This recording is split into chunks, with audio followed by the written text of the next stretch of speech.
Hello children. In the last video, we had completed the chapter The Hitch-Hiker up to page number 79, where the passenger told to the narrator that he had fantastic fingers. Now we'll continue from page number 80. Suddenly, my passenger was holding a black leather belt in his hand. "Ever seen this before?" he asked. The belt had a buckle of an unusual design. "Hey," I said, "that's mine, isn't it?" "It's mine. Where did you get it?" He grinned and waved the belt gently from side to side.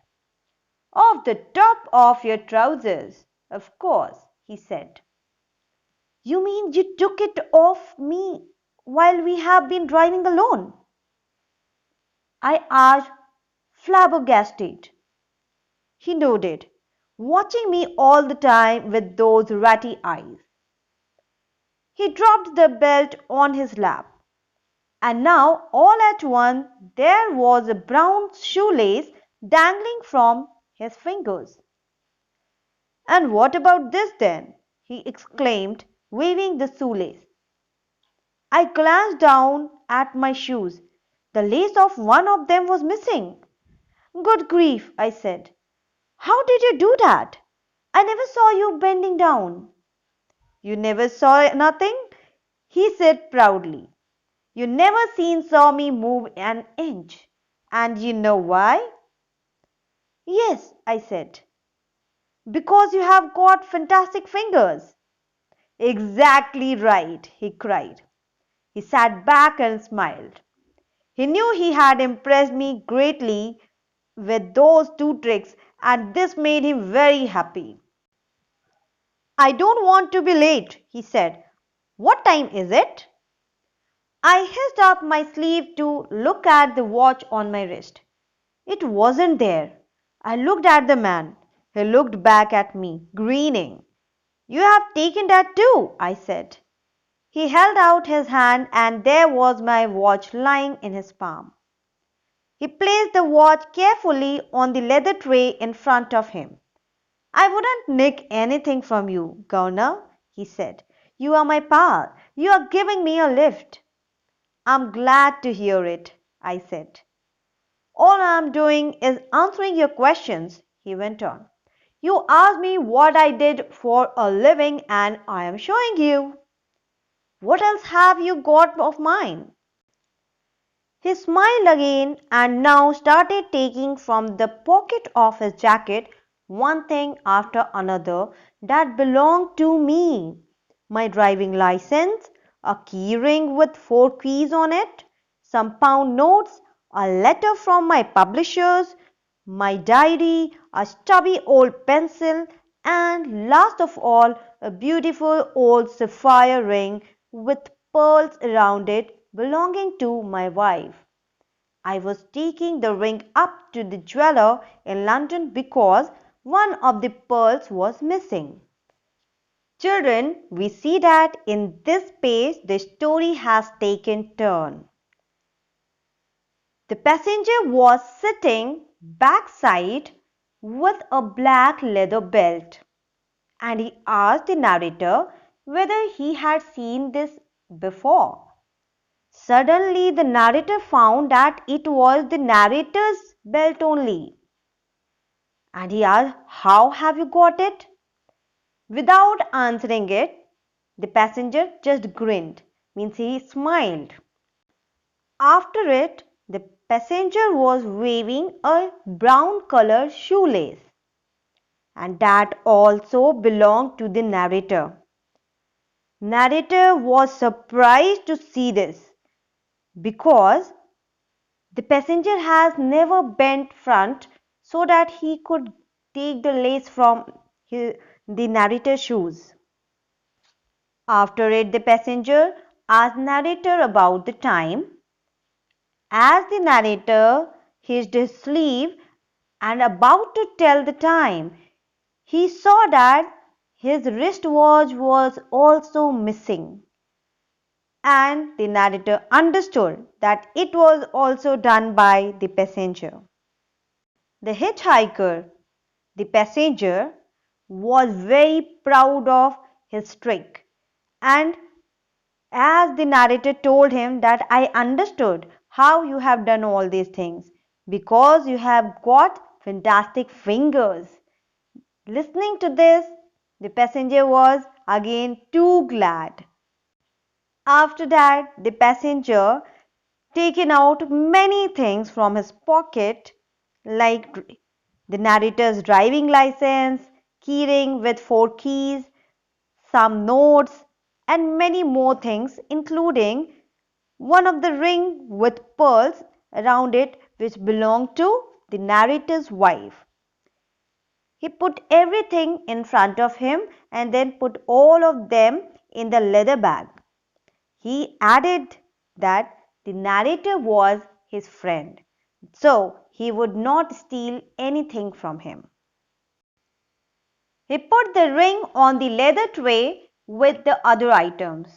So you are a pickpocket, I said. I don't like that word, he answered. It's a vulgar word. Pickpockets are coarse and vulgar people.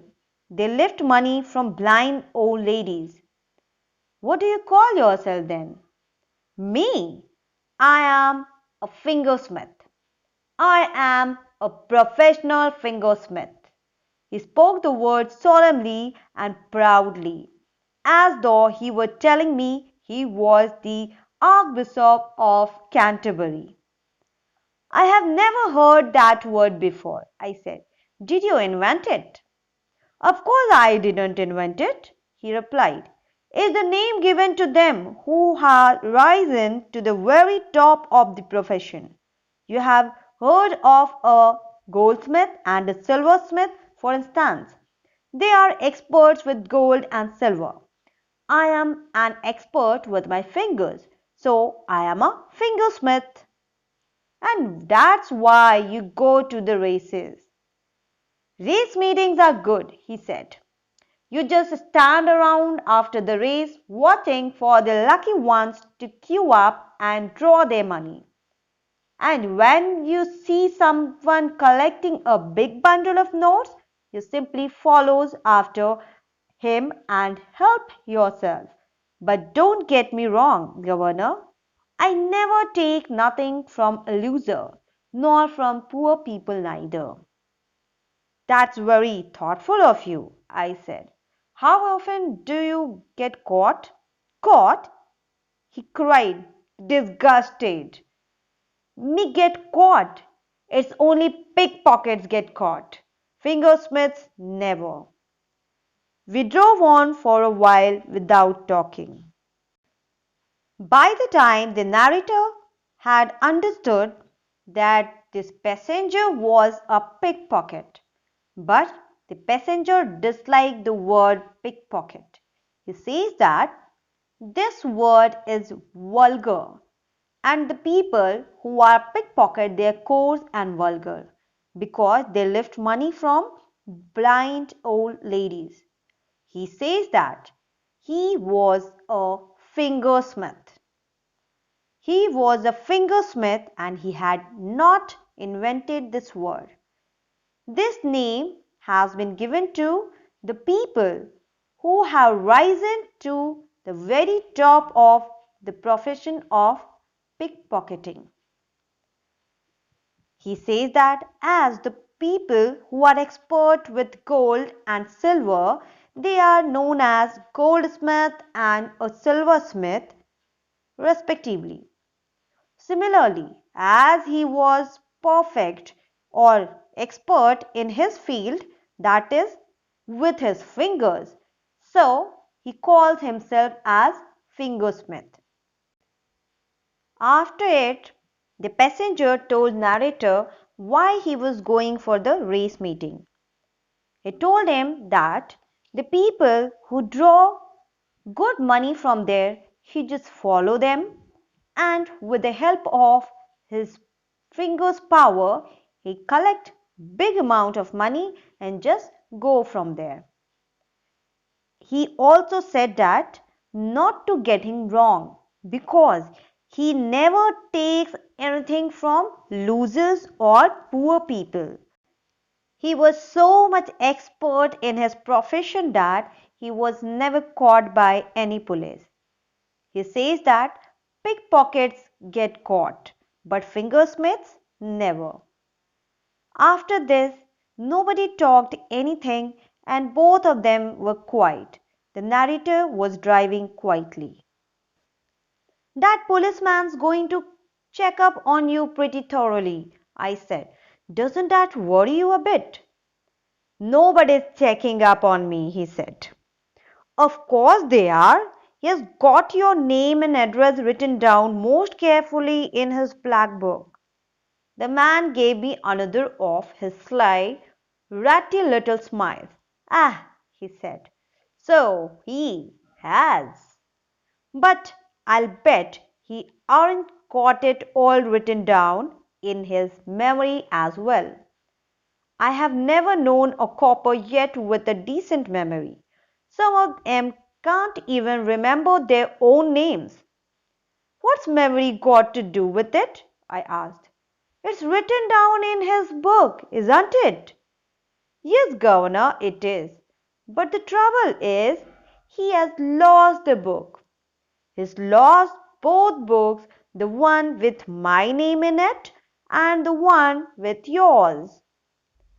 In the long, delicate fingers of his right hand, the man was holding up in triumph the two books he had taken from the policeman's pocket. Easiest job I have ever done, he announced proudly. The narrator was very much worried because the policeman had noted down all the details about the narrator as well as the passenger in his dread book of tickets. But the passenger said there is no need to worry because the passenger has already taken that book and that was in his hands. The passenger says that without that book, the policeman cannot remember the names, address, or anything. So there was no any matter of getting punished. I nearly swerved the car into a milk truck. I was so excited. You are a genius, I cried. I think you had better pull in off this main road as soon as possible, he said. Then we would better build a little bonfire and burn these books. You are a fantastic fellow, I exclaimed. Thank you, Governor, he said. It's always nice to be appreciated. As the narrator knew that the book was there in the hands of passenger and they are not going to be caught by the police, he was so excited that he was about to hit a milk truck. He appreciated the passenger so much. He said that he was a genius and he was a fantastic fellow. Listening to all these, the passenger was also very glad. He said that just cross this main road and we are going to burn a bonfire where we will burn all these books and finish all these matter and fear. Here the story ends with excitement and appreciation. Dear children, this story is overall a narration of an unusual experience when the narrator met a hitchhiker who was actually a pickpocket, or according to him, he was fingersmith, and how the hitchhiker or the fingersmith saved him from the policeman when he was driving his car at high speed and was about to be punished. This story conveys a great message that we should not judge any person according to his or her profession. Here, the hitchhiker was a pickpocket, but he was a very helpful person. He helped the narrator to overcome his obstacle. and they became very good friends.